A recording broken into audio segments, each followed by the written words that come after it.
Bert! Get him! Yeah! Ron Babe was right.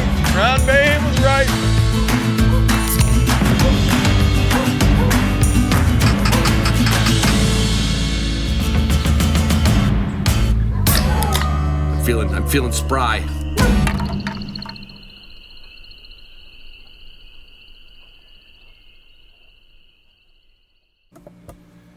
Hey everybody, it is the 21st of September.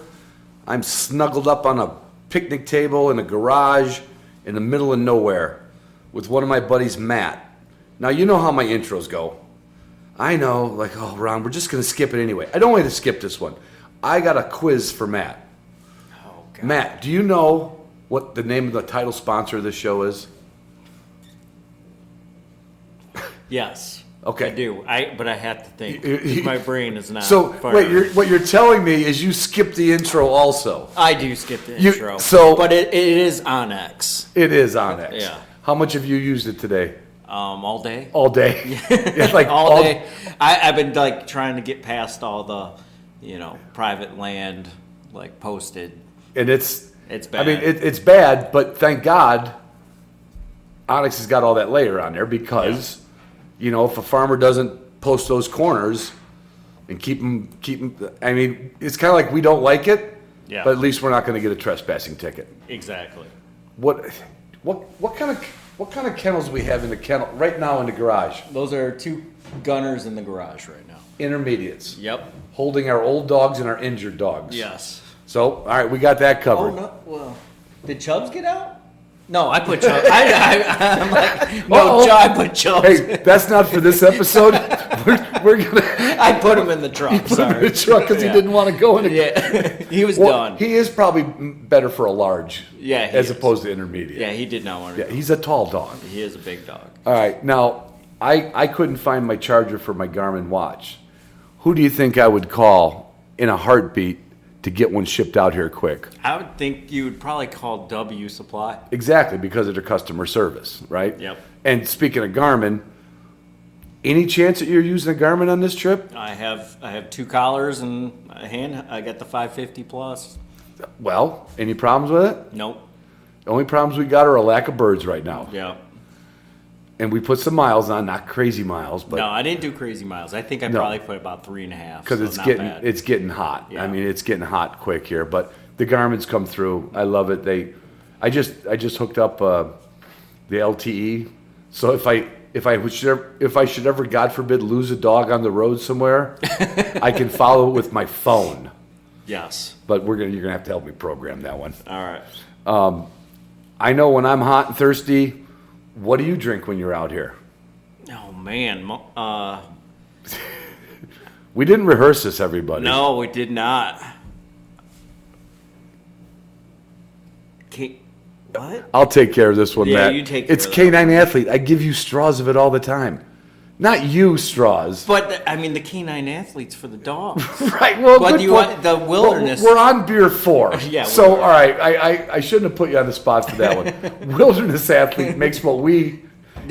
Drink that, but right. I'm not going to drink Canine Athlete. And I did ask you, what are we drinking on the trip? You're like, Ron, I don't think I should say we're drinking Canine Athlete, but they are here keeping us and our dogs hydrated. Now this, I know you're thinking, okay, all right, this is goofy. But this is 100%, well, everything we've said is 100% true so far. What shotgun did you just buy and bring out here? I bought a Mossberg 940 Waterfowl Pro. Right. Even though we're prairie bird hunting. Yeah. You're a duck hunter. Yeah. And you got it the day before. I got it the day before I put it together and drove out here. It drove out here and said, well, I got to at least shoot it. Yeah. Now we got to get a plug for it. We do have to get a plug. But did you get the 940 because of listening to the podcast? No, I've always been kind of eyeballing it. Okay. Well, yeah. See, I'm not the only influencer out there. Is there a chance you're using a shotgun shell in that gun? Yep, I'm using some Boss ammo. Is it the stuff I gave you last year or the stuff you bought? Or is it? I don't know. It's kind of a mix. It's all mixed together. I got stuff that you gave me, and then I. But bought it's all some Boss stuff. all day. It's all Boss. And when we do, well, the other day you had your other gun with you. You didn't bring out the Mossberg because you need to put a plug in it. Yeah. And you just told me, I don't shoot this gun good. Yeah. That's what you told me the night before while we were drinking beer. Yes. And you took that gun out. What is that? Is that the SKB? Mm-hmm. Yeah, SKB. Yep. And because you're not used to that, or not, I said not practiced a lot with the side-by-side barrel view. Yeah. And you're like, well, I didn't bring my other one because it's at the gunsmith, and I'm going to shoot it. And sharp-tailed grouse gets up in front of your dog's point. I shot it. One shot. Yep. And it was with Boss. It was with Boss. So maybe it's not the Indian, it's the arrow, or maybe it's both. I don't know. I but could you be overthinking it. you always overthink everything. What are your dogs eating right now? Like, I just fed mine. I know what I fed mine, but I use Purina Pro Plan. no kidding. Yeah. Because of all the money and support they give to the dog world and the show world and the hunting world, 100%. conservation world. Right. I'm not going to go with like Betty's new dog food. No. They're not doing anything for the entire dog world. I don't want any of that food. I know. I'd rather have a brand name. Yeah. Like, not everything in the world needs a brand name, but like dog food should.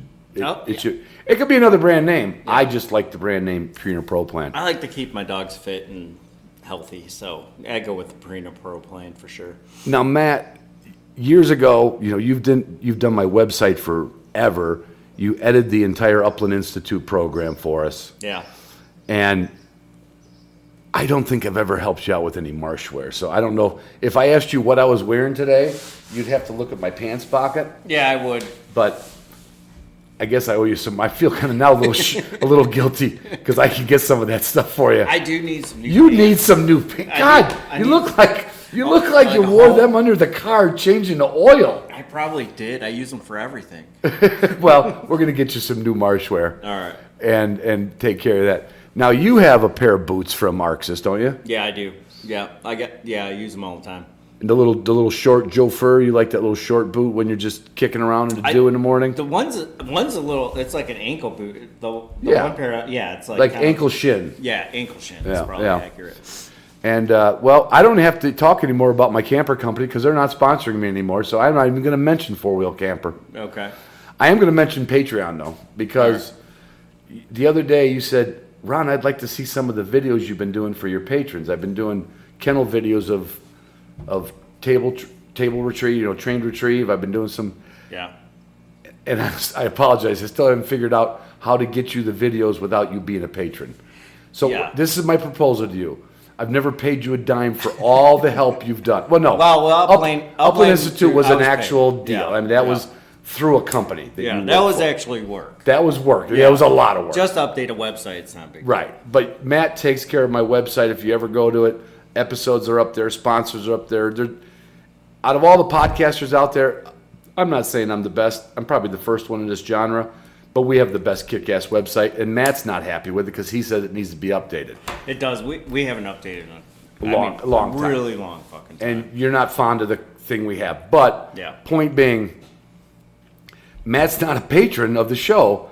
So this is my Christmas. This is my Christmas present to you because I've never paid you shit. Okay.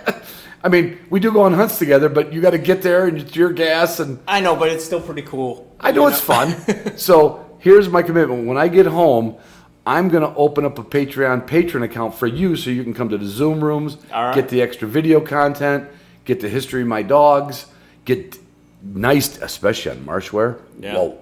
All right. I can't say the number on the air, how big the discount is. Like normal listeners can get 15% off they can get 15% off with marshwear with HDP 1.5. They can get 15% off. That's normal listeners. But if you're a patron, it's almost that much. Nice. And you can get Canine Athlete. You can get 25% off of that. And Wilderness Athlete on a first-time purchase. You can get Onyx for 20% off with code HDP20. So there's a lot of benefits of being a patron. And I don't want you to, I would feel guilty if you joined Patreon. Yeah. No, yeah. But would you mind having your wife Chris join it so I don't really lose $5 a month? I could probably get her to do that. All right. Thanks, everybody. I hope you enjoyed this episode. Hey, everybody. I am on a Zoom call with Jake Bartells. And I I promised I was going to bring Jake back on after I kind of got the history of his French Brittany's and his accomplishments with that. And I do mean accomplishments because not that the French Brittany is that rare of a breed globally, but it wasn't seen in the NAVHDA circle very often. And when I met you in Montana, I said I wanted to have you on. I wanted to find out all about it. And at the same time, you announced you were running for president, so we just touched on that, Jake. And I wanted to have you back on to like the whys, like what's the vision? What are you seeing? I know what I'd like to see, but I'm not running for president. I did that once in 2005. I don't have enough bandwidth. I'm too old for that now. But so Jake, first of all, like the why or what is it about like what's your opening volley?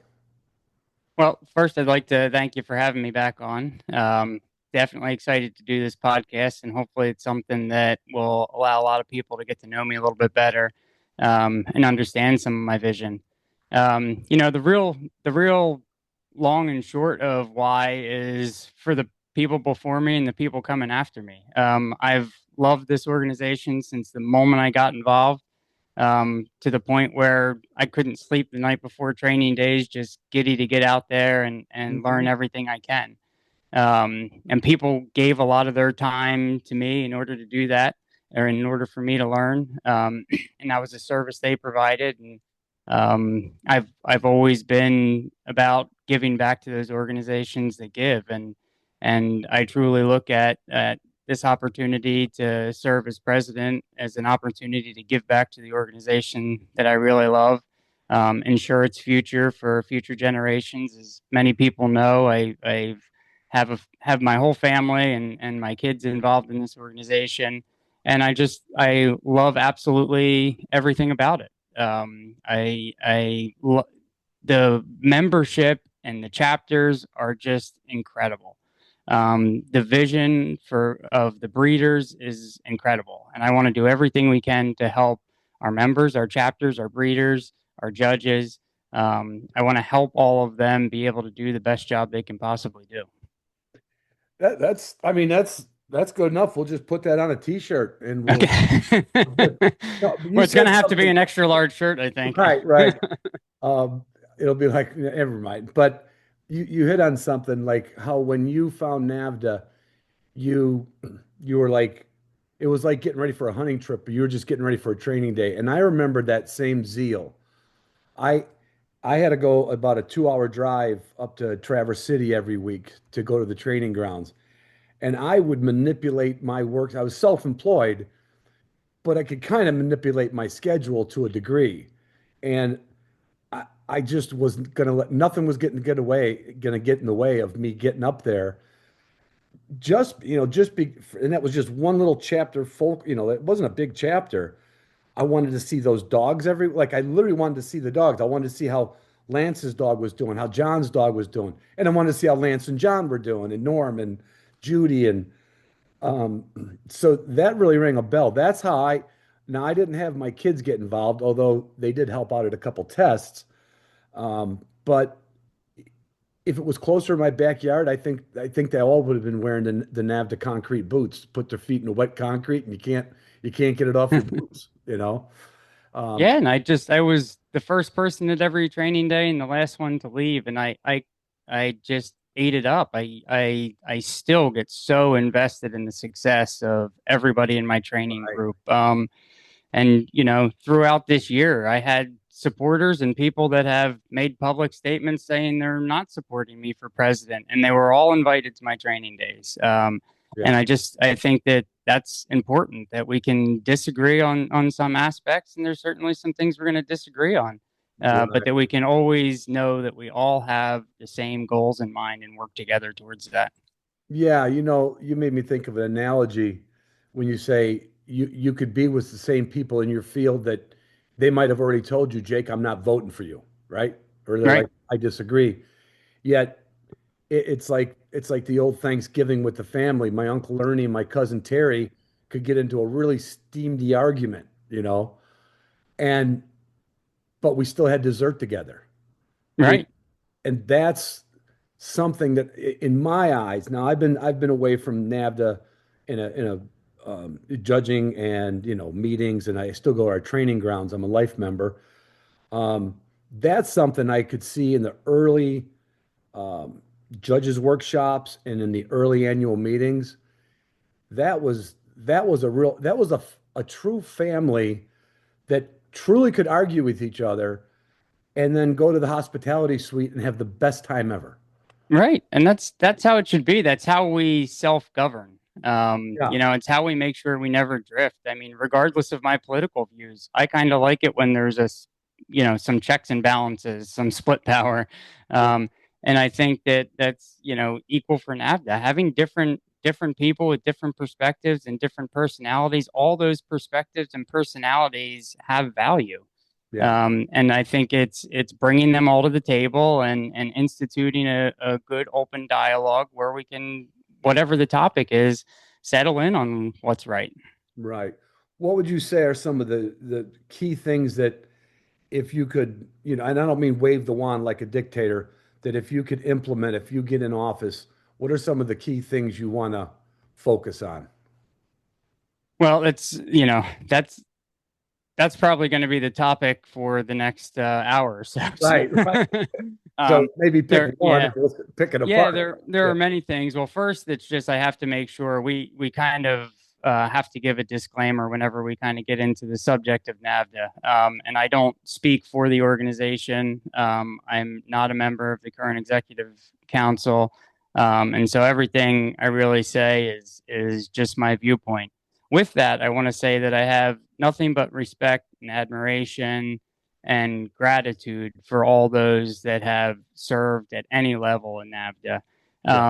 I think, you put two people in a room and put a football game on, and instantly people want to pick sides. And I think that people are trying to make this seem like there's a division or that there's a personal aspect of this election that doesn't exist on my side. I truly respect all they've done. I don't think they've done anything wrong. I certainly don't think they've done anything illegal. I think it just comes down to our vision for the future and leadership strategies and our definition on some things. Um, you know, if we talk about certain things like financial transparency and financial strength, I think Tim and I just have some different opinions of what that means. I Right. think he believes that where they're at, they're a financially strong organization and they're financially transparent. And maybe now's as good a time as any just to kind of get into that. Mm-hmm. Unfortunately, with the rumor that had come up, I'm not sure when, probably July or August. I had heard that rumor probably in April, likely repeated it at that time, and it kind of spurred the thought process for me to dig into NAVHDA's financials a little bit further. And it quickly, the rumor made no sense. John has just done a fantastic job in investing our funds and getting pretty high yield That's returns on them. Our current treasurer. Yes. Yep. Yeah. Our current treasurer has done a fantastic job with investments.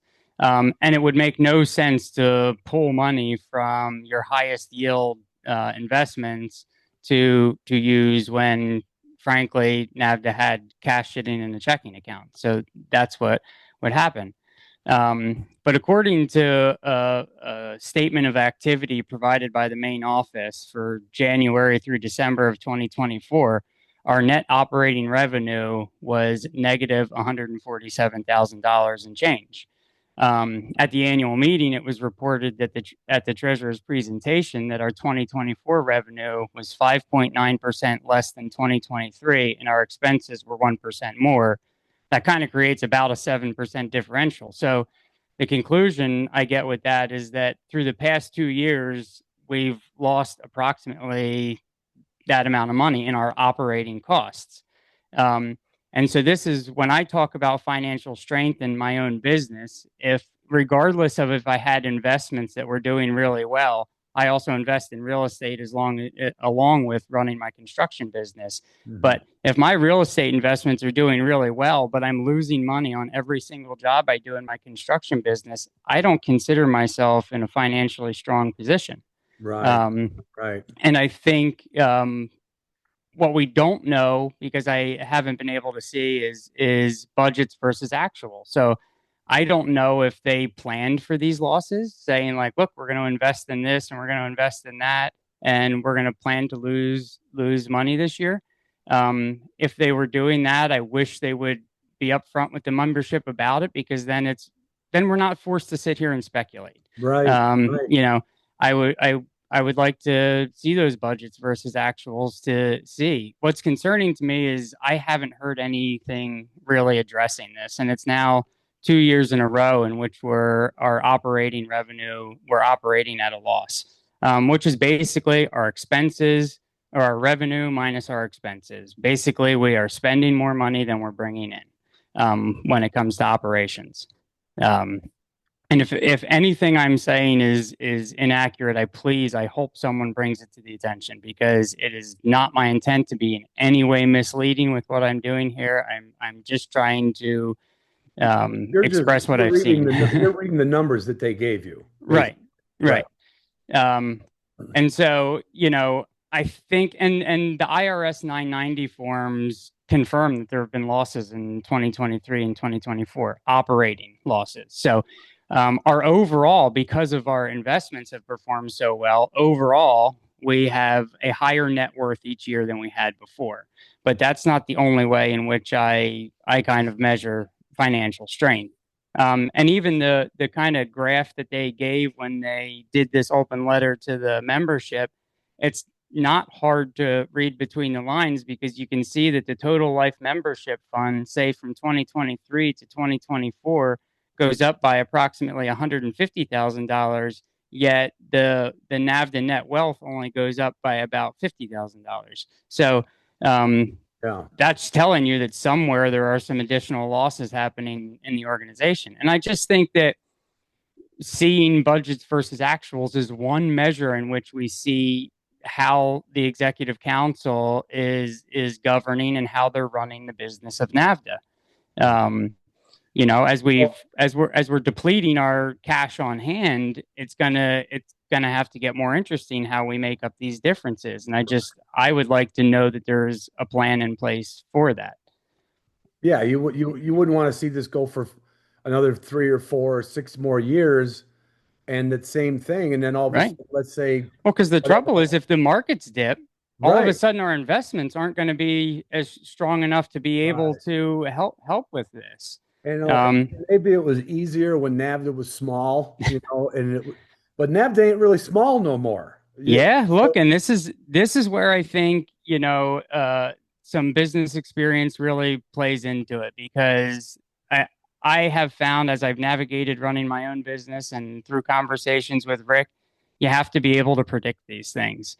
And hoping things are just going to come back around or flatten off isn't the wisest strategy in my mind. Not that I'm suggesting they may have a very active plan for how to deal with this. I just haven't heard it yet. And I think most of this comes down to the fact that our membership has been on kind of a slow and steady decline. And these are just numbers off of the IRS 990 form. It's not me coming up with them. So off of the 990 form, in 2022, at the end of December 2022, we had 10,634 members. Membership in 2023, we had 10,365 members. Membership in 2024, we had 9,870. And the membership that I was able to pull off of the member portal, if that is an accurate number, which I've asked but haven't got a response on yet, was only on September 1st, was 9,068. And that's directly related to our income. Membership is our biggest revenue source, followed up by dog registries. And, I sat down with Rick, and he used to run correlation graphs for registrations and memberships, and they have always in NAVHDA's history gone hand in hand, which makes a lot of sense. Sure. If you're registering more dogs, people own them and are going to be a member. Right. Um, Exactly. so it kind of, the trouble is those trends kind of double dip on the revenue side because you don't have the dog registration, you don't have the membership. Yeah. And Um, this could be a bit of a rabbit hole, but if people aren't, when I kind of going back to our first statement, if people aren't falling in love with it, like a lot of us do, and your story, my story, and the Carter story, I interviewed the Carters a couple weeks ago. That if there's something lacking in NAVHDA that's not, I'm not saying it should grow every year, but that is a pretty significant loss. So somebody's not either feeling attended to, the chapters don't have enough support. We're putting too much money for one thing and not enough for like what could we do for like, and now this we're not gonna I'm not asking you now as running for president what we could do for new members, but that's a thing to think about down the road. Like what can we do for new members to be like, this is really cool, yeah, well, I think new members start at new members come in at the chapter level. Yeah. And so it's understanding and supporting our chapters better. Like you said, the organization has grown, and I think everyone's doing the best job they can to keep up. But it has turned it into a little bit more of what seems like a corporate environment rather than a real connection with our roots, which is our chapters and our members. And I kind of want to have a more open line of communication with our chapters. I know they do quarterly presidents meetings right now. I think there's better and more transparent ways of having communications. I've been told that if you want to ask a question during those, you have to submit the question a week or so ahead of time. I think we can make it a goal to better understand each individual's chapter's needs. I have been hosting open roundtable discussions on chapters throughout the country, Canada, and I can't believe how different their concerns each are. So a kind of one size fits all approach just isn't working for giving the chapters what they need so that they can build membership and be successful. And that's really where the growth is going to come from. It's Right. from chapter and breeder support. The more we do for our breeders, the more they want to give back to NAVHDA by pushing folks to join is better. But they have to feel a passion for it. It can't just be something passive. They have to again believe in this organization to the point where they're taking an active role in pushing people towards the organization and communicating the benefits of it. I think what we have to do is take a page out of BHA's handbook and we'll have NAVHDA pint nights all over the country. There'll be a sense of family there. Yeah, That'll keep people coming back, or at least for sure. keep me coming back. Where are we spending the most money, or is that discernible right now in the? It's hard for me to tell without seeing a budget. I'm not sure. I know, we do the insurance now. We have multiple people, paid employees. We have just the standard operating costs of the building that we occupy. Brick and mortar, And yeah. then our events are some of our bigger costs, the invitational, the annual meeting, things like that, travel expenses for folks for those types of things. Yeah, yeah. It's something that I'd really like to see kind of a broken down P&L, because then you can start to diagnose, do we have an income problem, or do we have a spending problem, or do we,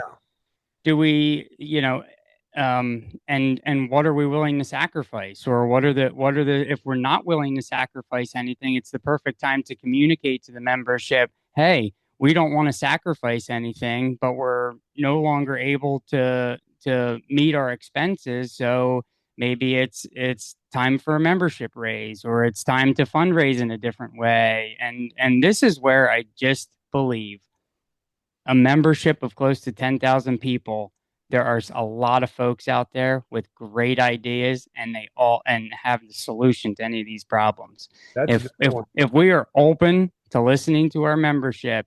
And that to me is a big part of transparent communication. Transparent communication isn't just telling everybody the good things. It's Right. also saying, hey, we have some of these issues here. We need your help to fix it. Yeah. And if you want someone's help to fix it, you got to give them accurate data and entrust them with accurate data so they can be a real meaningful part of the decision making. Yeah, you said something that really rung out with me.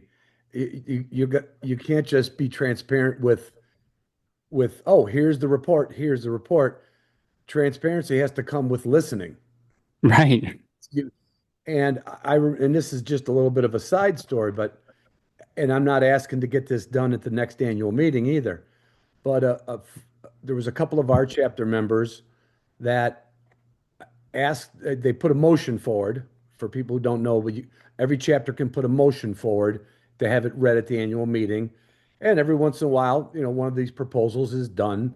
Other times it's not. But that's about the only time that you kind of get a little view of what a chapter wants. And I remember my friend Craig wanted to know if we could, he didn't say tomorrow, he said, is it possible if we could incorporate a blood track in the NAVHDA testing system? And a lot of people do both of the, what's the VDGP? I'm losing, Yeah. the German the, system, the original VJP German. and VJP, there's right. also a few different ones, I think. And he was hit with like a firm no, like, and I'm like, well, and a bunch of us started thinking about it, like, well, wait a minute, not everybody in utility is going to be using their dog to blood track, and not every judge knows how to set it up. But why couldn't we look at what it would take, like what it would take to eventually maybe, hey, if you do test in Ohio, the judges could set up a blood track for you, and after the scores are read, we could bring your dog over and do all, everyone's not going to do it. But it was like, he was like, could we offer this? And it was just hit with a no without any thought put to it. Yeah. And No, look, you're talking to a guy that's made several motions and been told exactly that. I made a motion on transparency, was told no. I made a motion to have the Epping Gilberts on recognized, was told no. Made a motion to create a misconduct policy, was told no. So yeah, you're talking to the guy that has tried to go through that process that's set out in our bylaws. Like that process is there so that we can, members that believe that somebody's missing the mark on something, I never took it to social media or anything else. I've always tried to, if I think there's a need for change, I've tried to do it in a professional manner. Well, I like, we could wrap it up here and say, well, you got my vote. Oh, we got more to talk about, Ron. No, I know. You just said, make me feel like already it's kind of like, wow, I think I could connect with Jake. Yeah. Like he'd have an ear for me. And this is, like I said, this is a volunteer position, and everybody before you has done this and put their years in. But I think it's been a long time, and I'm not just talking the last 3 or 6 years. I think it's been a long time since people could have that discussion openly. And personally, I think a little problem of it is, they combine the annual meeting with the judges' workshop. It's kind of condensed, and it's just, we got only this much time. It's gotten very sterile. Yeah, it's doesn't quite have that feel that it used to have. We're just trying to get all of our business taken care of in a short period of time. Yeah, there's not much. It should be an event in which it's where membership comes and has full on access to the executive council, and you get to listen to concerns and welcome them and start the conversations, right? Like, your blood tracking example, the trouble with the motions process is it has like an inherent obligation if you vote yes on it. So it really probably should have been brought up as a discussion point, which is a different process in NAVHDA. All a technicality, right? But the truth is, it should be like, okay, well, let's put a few people together and see what this would look like. See Yeah, if we think exactly. this is something that could go forward. I mean, I'm going to tell you one of the things I'd like to do is ask the registry committee to start looking at the possibility of doing confirmation ratings. And Yeah. I kind of have a several phase process in which I think could really work well for NAVHDA. And create a health and welfare committee. We kind of ignore that side of having really good hunting dogs. It's not just performance. You're And absolutely right. I think as we're becoming a standalone registry, I think it's important that we bring that element in. Yeah, I mean, look at the federation that I currently judge with.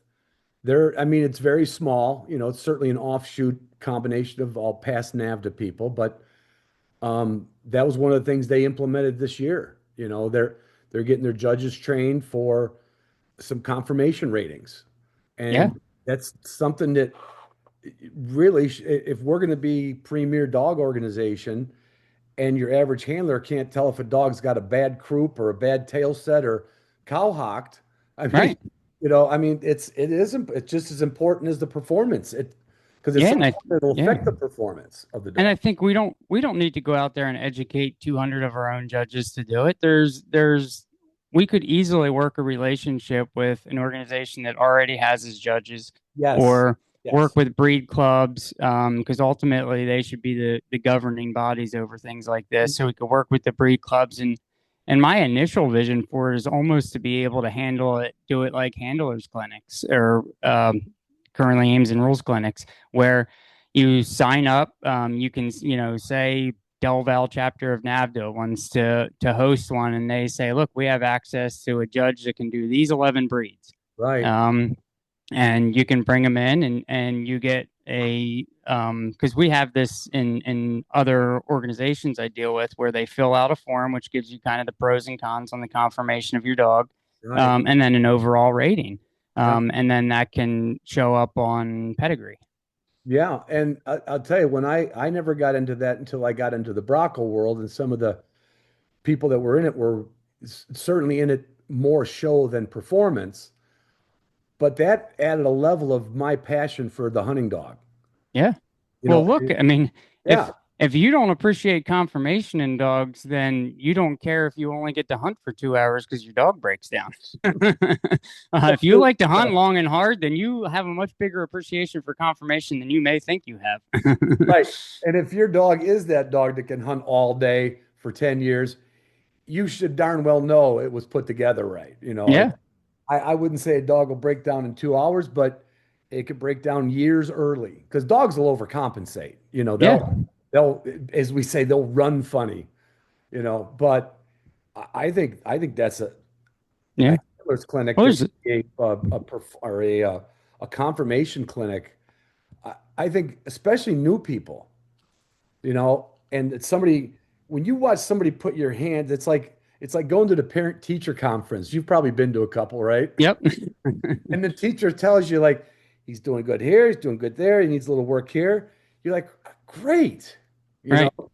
And I bet you new people would probably flock to that, probably more than some of the some of the older members. I think. I Yeah. mean, some Well, of and the it members might ties quit. into just kind of this whole bigger picture I have for breeders, and what we can do for breeders, because in return, breeders do everything. We can't complete our mission. And I was going to read our mission in the very beginning of this, and we got talking, which is what we're going to do. But the long and short of the mission is, NAVHDA is a non-for-profit corporation whose purpose is to foster, promote, and improve the versatile hunting dog breeds in North America. And it goes on to talk about all the different ways in which we try to ensure that. But when you think about that, NAVHDA as an organization can foster and promote, but they can improve a dog. They cannot do it. The breeders are the only ones that can go out there and put what we give them, apply what we can provide to them, in order to actually improve the breeds. And so there's a lot of things I would really like to do to give more value to people want to be a breeder within the organization. Some of that is just a breeder's resource library. You know, we have breeders in this organization that have been breeding for 50 years, and they're a wealth of knowledge. Yeah. Yeah. And we have people that don't need to make the same mistakes they made if they could learn from those mistakes. So I think putting some of those best practices down in a format in which people can learn from, and have a forum in which is kind of monitored by some of our longtime breeders, where a new breeder can ask a question. Right. I mean, think I could see like I know we're kind of going into this, but this confirmation thing, I really do enjoy it and find it interesting. It could be, I know of 3 NAVHDA judges that are also AKC judges, and they know their confirmation. yeah, NAVHDA could literally, because we all are volunteers and we all give our time up. You could have even the first one wouldn't even have to be a clinic. It could be online. It could be a Zoom. You can have a lot of people watching online. yeah. And just explain confirmation, and we all know what point looks like. Yeah. Well, it's just it. You start with creating an awareness around it and starting to educate around that awareness, and let it evolve from there. It's not something that can be done overnight, but you have to take the first step to get there. And I think it's time for the first step.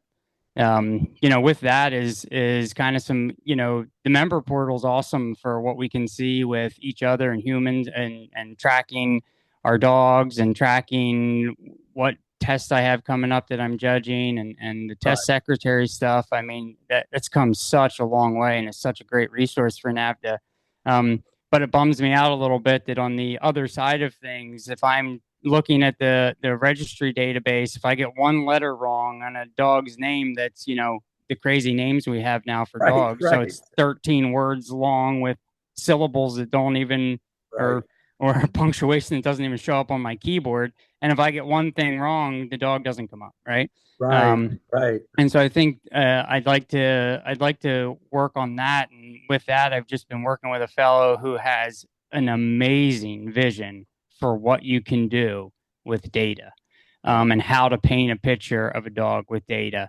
And he has built this software that is, in my eyes, the first thing I've seen that is truly revolutionary that could advance dog breeding. So he has a program in which not only on a pedigree could you pull up anything you wanted to pull up. So if you wanted to say, I want to see each dog's nose score in the entire pedigree, bam, it's there.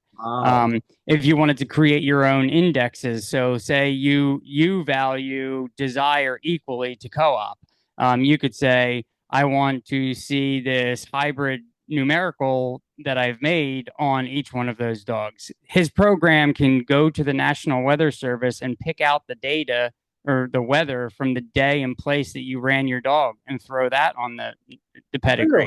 And he built it with such a way that it can be adapted to anything. But then what's cool about it, when he starts looking at the breeding side of things, is all the visual representations of breeding. So he has been working with so many people in kind of dog breeding and training, because he wants to be able to paint the picture of a dog through graphs, which is dang hard to do. But the way he's able to show different styles of line breeding and different things like this graphically, so that you can start to understand. I mean, his pedigrees, you can attach audio files too. So if you wanted to give a audio description of each of those dogs that will live with it forever in that pedigree, you can do that. It's super revolutionary. A NAVHDA member that you know? He is a NAVHDA member. I think he has actually helped NAVHDA quite a bit. And the only reason I'm not going to mention his name right now is I don't want him to get like blown up with people calling and talking to him. But he has helped NAVHDA kind of get to where they're at with some of the stuff they're working on right now. There's more that he could do. There's way more that he is dying to do. He's super interested in a real, and I don't know that it would work out, right? I would only be one voice on the board, even if elected, and so we'd have to see if we could work out an agreement with him. But I know that he's very interested in working with NAVHDA, because this program's not worth anything if people aren't utilizing it. And he wants to make it so it's easier for, the the other side benefit of this is for puppy buyers, right? Yeah. Now being able to see dogs in a different light and understand.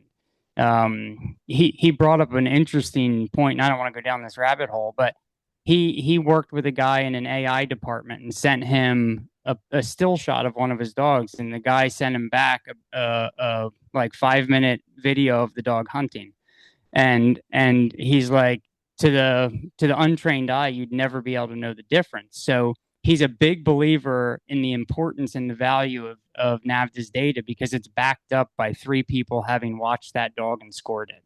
Right. Because we're soon going to be at a place in which you can show your whole litter AI generated pointing birds already and retrieving birds already. So if there's not something real to back things up, then we can get lost. But that's going down a whole rabbit hole that we probably don't need to go down here. No, but it's exciting. Yeah, you hear the excitement in my voice, right? So it's one of the things that I think could be revolutionary. I'd rather spend some time looking at that stuff than my YouTube, my normal YouTube. I would go through the dog data for sure. Right. I would have known more about your Epinol Bretons that way. All right. So what else do we? Not anything else, but another thing that you feel that you can work toward, or you want to try to get implemented, or. Well, another thing, it's funny because I heard it on your podcast not too long ago, and I said, "How did Ron get our idea?" And then I'm like, "Oh, wait a minute, people have had this idea before." Is a little bit of a transition or a hybrid approach to the invitational. It's getting big and bigger every year, and this year's invitational was incredible, and they certainly took on a feat to put it all on. I think over 200 dogs ran. Right. And there are people there that just have dedicated a tremendous amount of time to do that, and to make it happen. And it's so there's kind of been a discussion a little bit. I think it was brought up at the president's meeting of like, okay, well, what are we going to do in the future? Because this isn't sustainable. Right. And most of the discussion I've heard is all about limiting it. Right. So limit it to the first 150 dogs, whether it's by least number of times run. I think there's actually a written policy in place in case they ever had to limit it. Or do you do the highest score or this or that? But as you hear me talking, to me, this organization is all about gathering data so that our breeders can utilize it. And so I think limiting tests is counterproductive to our mission. So I started talking with some folks about how can we solve this problem. Little did I know you would solve this problem 20 years ago and never told me. But I think what we're going to start to do, or what I would like to investigate the idea of doing, put a team around figuring out if it's doable, is allow chapters with approved grounds to hold chapter level invitationals. And what excites me about it is the number of people I've heard that go, they get their prize when I'm like, hey, so you go into the invitation? And they're like, no, I only get 2 weeks off a year. So I'm not going to take a week and spend $4,000 to go out there. They 100% want to, and they have great dogs. And so my goal here is and I've kind of identified through some conversations and a little bit of looking that I've already identified close to 12 chapters across the country that with a minimal amount of work could host a 1-day invitational of about 8 dogs. Right. There's some great things about it, like the single team of judges would follow that dog around, which I think is going to give you a more comprehensive, like when you get down into the consenting on the common areas of evaluation, there can be a huge disconnect because the guy from the fields are going like, gee, we couldn't get this dog to come around. It had no awareness of the handler and then it's like 2 beautiful things at waterwork. And you're like, well, geez, like where do we come to an agreement here on how this dog into a gentleman like that? Right. So I think that's a positive. I think the accessibility and so certainly the way I would start it is to see what chapter, and also it just opens up a lot of places that it could be done that currently aren't usable because in its current format, you need almost 5 fields because you need 3 fields that are running, a training field, a bitch and season field. You need to be in closer proximity to airports. You have to have a hotel infrastructure. Right, You have to have all these things in which has created, a cumbersome event. right. But the truth is, at a smaller scale, it doesn't take any more resources than a utility test. I mean, maybe one or two more chucker per dog. Yeah, So it's likely too that a chapter could be offering, your invitational entry fee as $200 or $300. Now, if they want to bring Chris Stapleton in to sing the national anthem, they might have to charge $10,000. But it kind of leaves it up to the chapter then of how much pageantry you want to add to it. And by leaving up to the chapters, it's left up to the members. Now, initially, I think that international should still run a central event. That way, again, nobody gets limited out because they couldn't get into a that's a really chapter good test. point. Because I've heard somebody say the same thing. Like you could you could only like they would say, okay, but you have to have a foreign retrieve. Right. If all the dogs before you didn't have to have a foreign retrieve, and those same dogs doesn't mean they're going to get a four at the invita or three at Yeah. the invitational. Well, and to me, it just hasn't shown. Like, I'm all about raising standards. I think raising standards is how we continue to advance. But there have to be indicators that it's time to raise a standard. And the passing rate has not jumped recently. I'll be really curious to see what it comes out as this year. But so that would suggest that we're maybe not ready to raise the standard at the invitational level. Right, And so I wouldn't be recommending that as the first approach. No, yeah, yeah. I wouldn't either. I wouldn't either. I think if NAVHDA can hold, like when I started, there wasn't that many chapters. There might have been 30 chapters, you know. It was kind of funny the first time I went down to, I think it was Oklahoma or Texas, I can't remember, and ran and judged. And I looked at the pond they had, and I'm like, this is not in our book. Our book says a pond of X amount of size with emergent cover. Right. They don't have the same, but this chapter was very resourceful. They literally floated pallets of cattails. They brought in Making it work. They literally, the next day, I'm like, you guys pulled it off. You know, Yeah. you showed us that, yeah, we can run a utility test in Oklahoma. Yeah. You know? So No, and I mean that's the thing is if we're trusting chapters to be able to run good enough tests to get dogs to the invitational, we can trust them to run an invitational. There would still be you'd have to pull judges that are invitational judges. right. And maybe we even, and this is something I would just love to hear committees discuss, maybe you have to bring 2 out of areas in for it, or, whatever the requirements end up being. Right. And it's not going to happen the spring of next year, but no, it would take some time to identify and make sure that it can be run to the standard, right? Because that's what NAVHDA is all about, is having and holding this standard that makes the data cohesive. And to me, just more importantly than anything is I always use the West Coast as a reference. We have a lot of members on the West Coast. It just seems so darn unfair that they got to drive 2,000 miles. Right. And well, the crazy thing is they're the ones with all the grounds.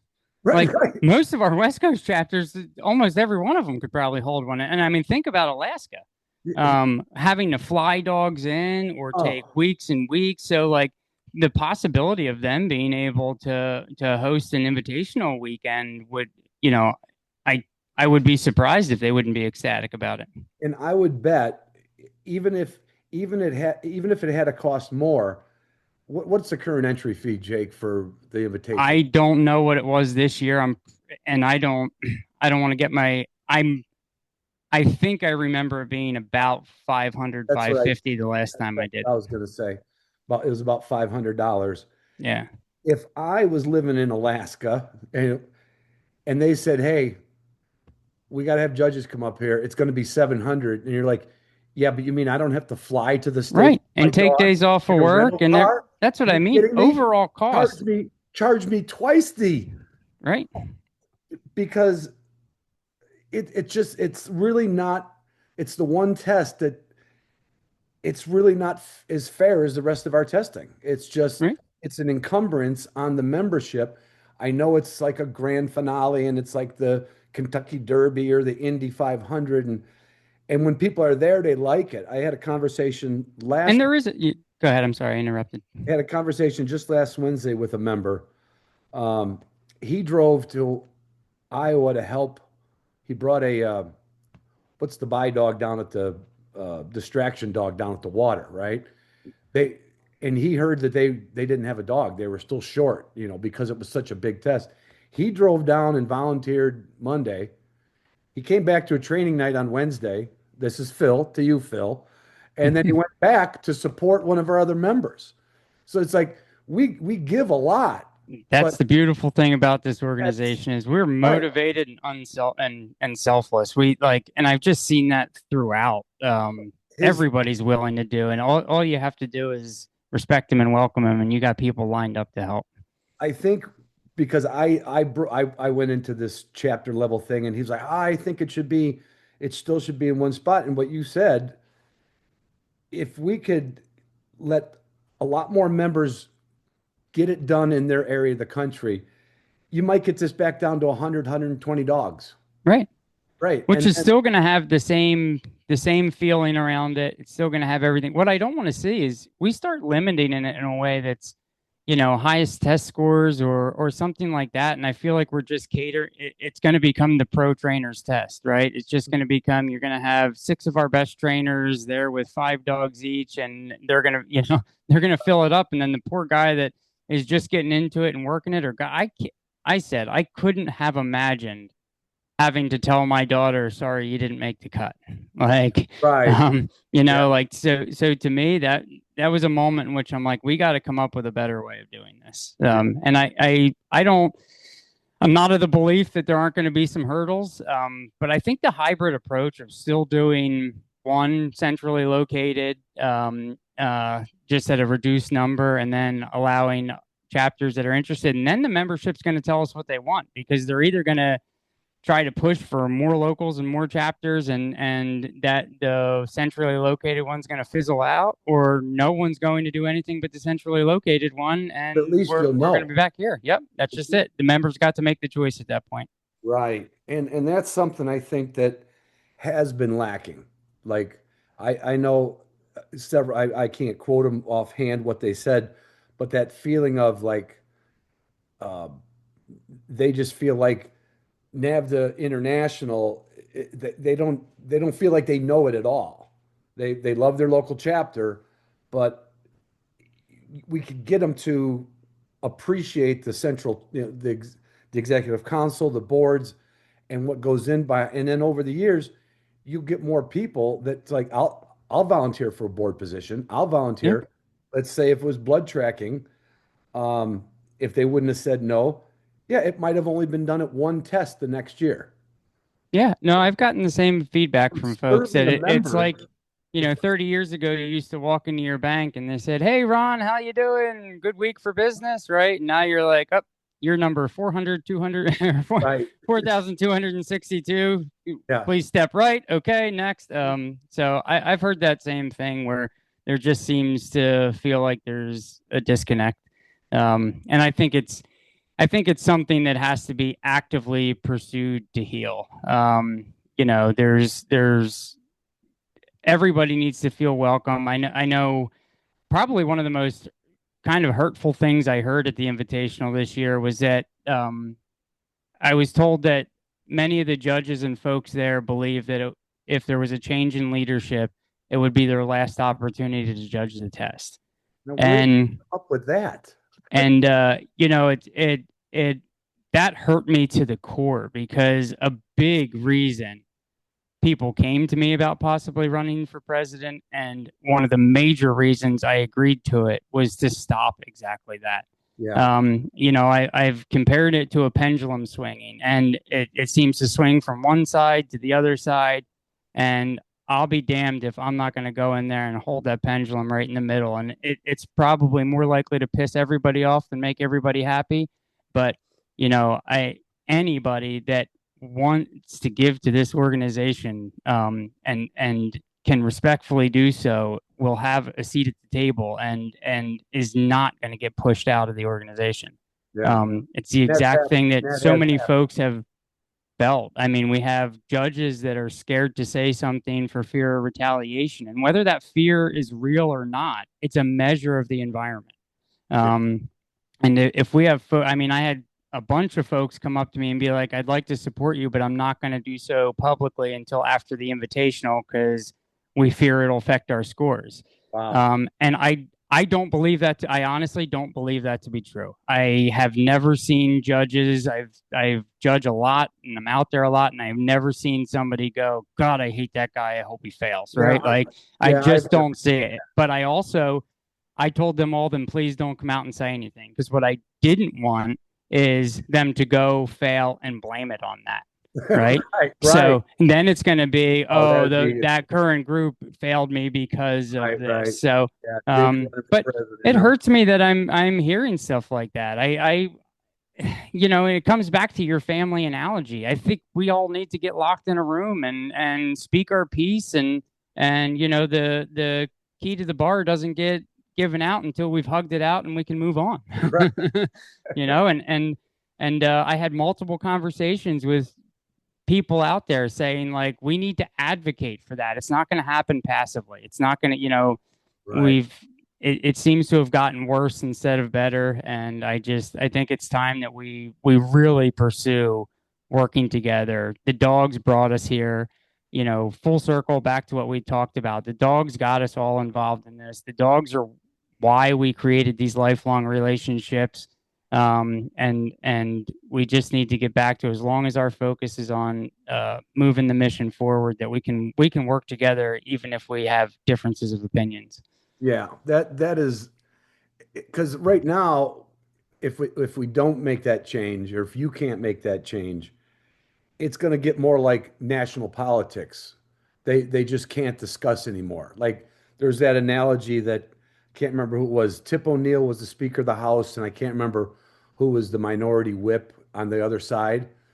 And those two would, in Congress, they were literally, kind of slamming each other, and yet they went out golfing every weekend together. Right. And that's how it should be. Like, I mean, that's certainly how I sat through many judges' workshops in which I'm like, wow, these guys hate each other. And then, like, 2 seconds later at the bar, they're cheersing. I've joked around and said the first,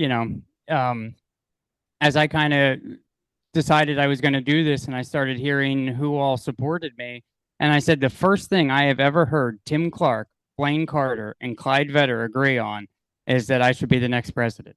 That's a good. So I've been to a lot of annual meetings with them. That's a dead-on statement. I've seen Blaine and Clyde go at it at judges' work. Yeah, but people misunderstood their passion for the organization and their passion for accurately evaluating dogs as a dislike for one another, and it never was. There, if anything, I have found all three of those folks appreciate the challenging of their beliefs.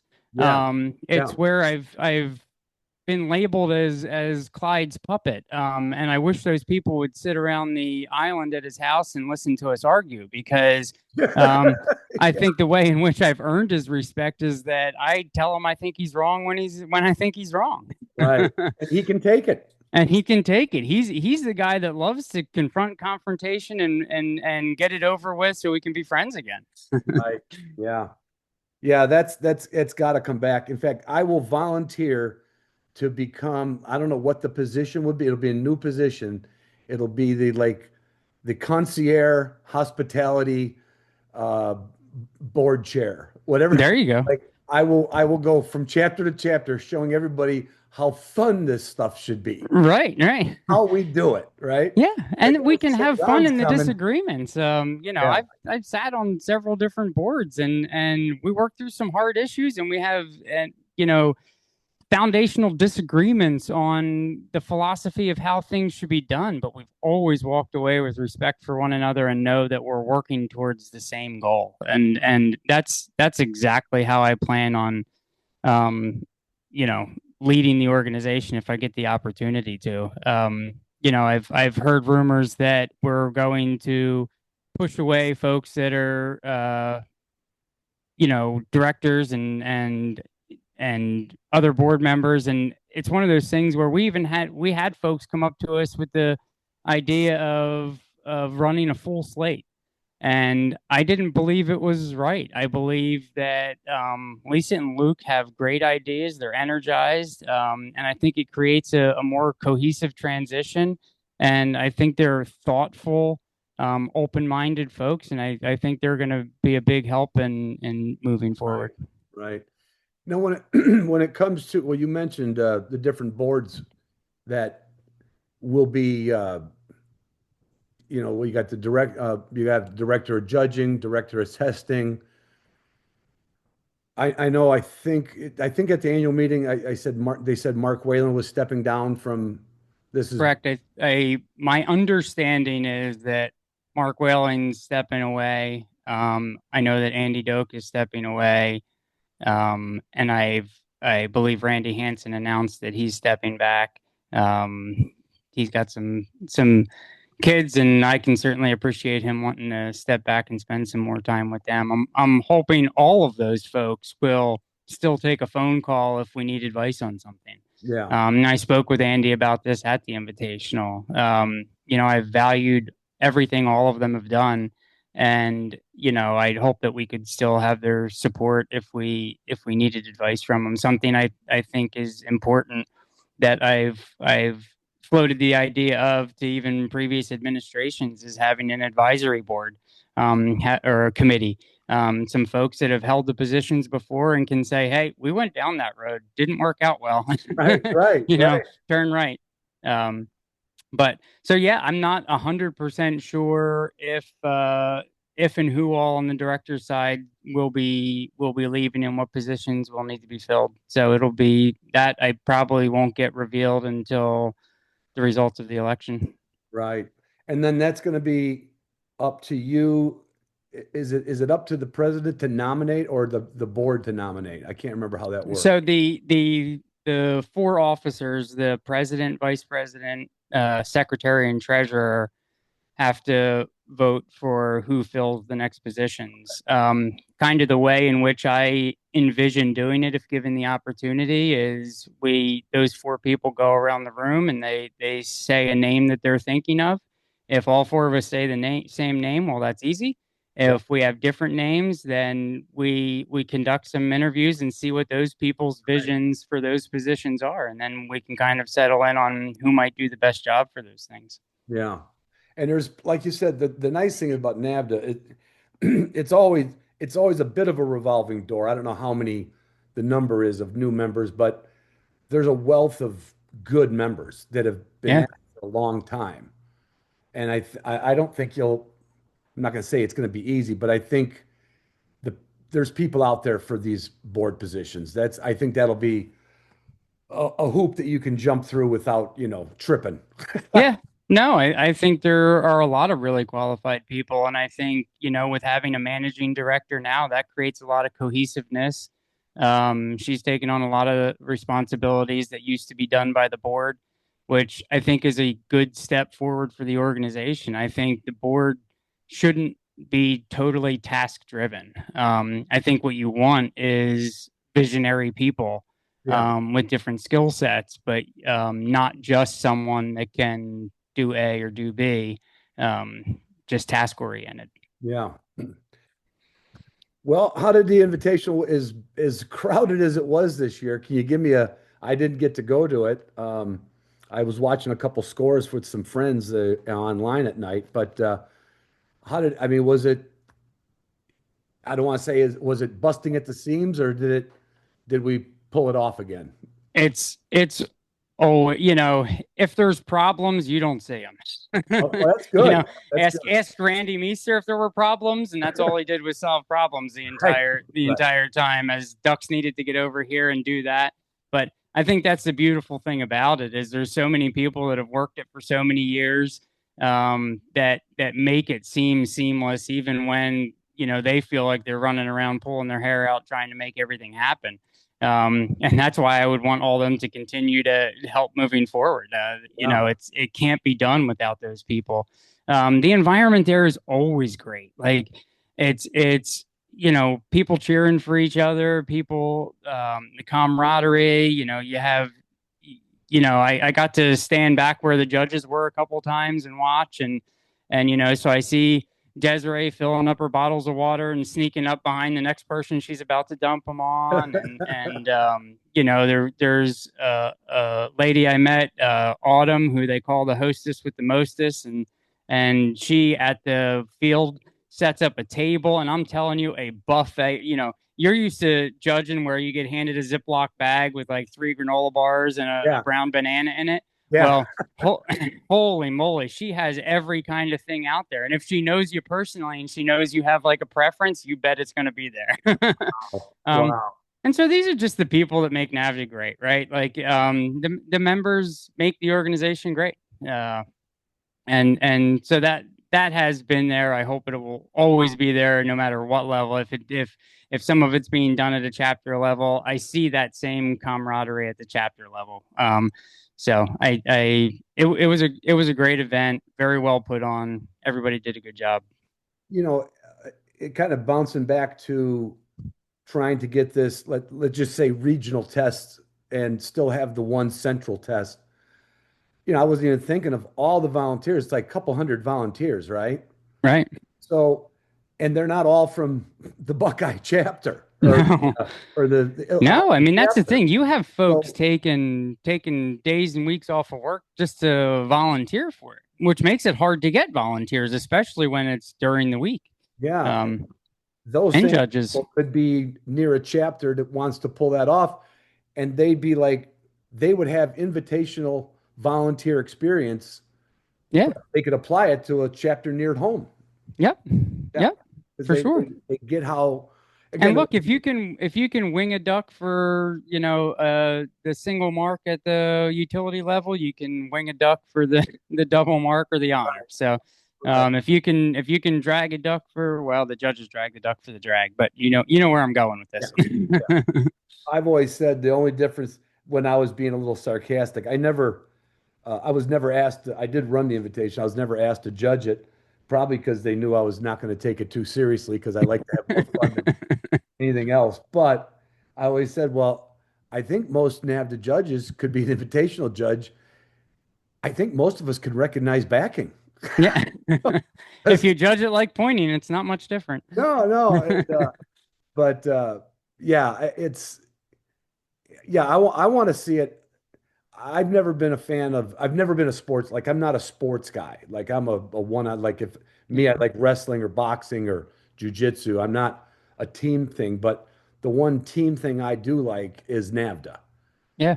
It's like a team sport that, it's like, it's almost like we're starting to root for all these other teams.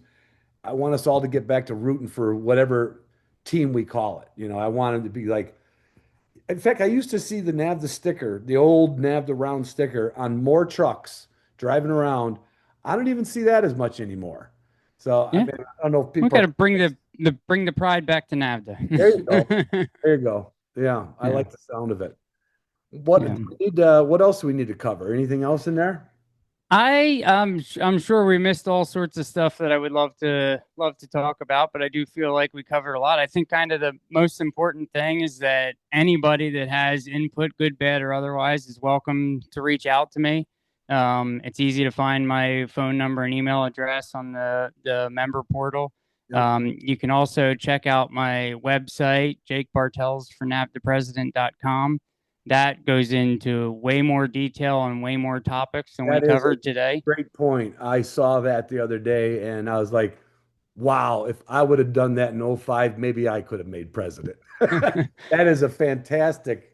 If you can't get to know you from that website, then you shouldn't be voting. Yeah. Yeah. Well, and that's it. I've said if folks educate themselves and decide that my vision isn't what they're looking for, I can sleep at night, no problem. I've given the members a choice. If I don't reach enough people to get them informed, then that bums me out. Right. Right. Well, Jake, I wish you the best of luck. I know who I'm voting for. Well, I appreciate that, I'm voting Ron. for you.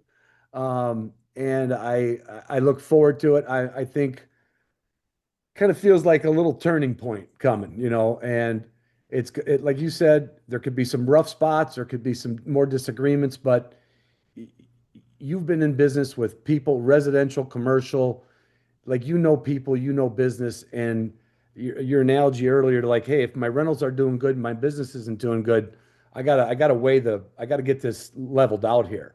Can't Right. can't be counting on one thing paying for everything else, Right. Uh, Well, I appreciate it, and I will work my butt off for my supporters and my non-supporters alike because I know in the end we're all passionate about the organization, and that's all I ask from anybody. If you love this organization, I'm happy to work with you to accomplish our goals. I would take it one step further. If you love this, if you like this organization after you become president, you'll love this organization. Yeah, there you go. All That's why I right, need Jake. you writing my slogans. All right, I'll do some slogan work for you. Thanks for coming on and thanks for yakking with us. Thank you, Ron. All right.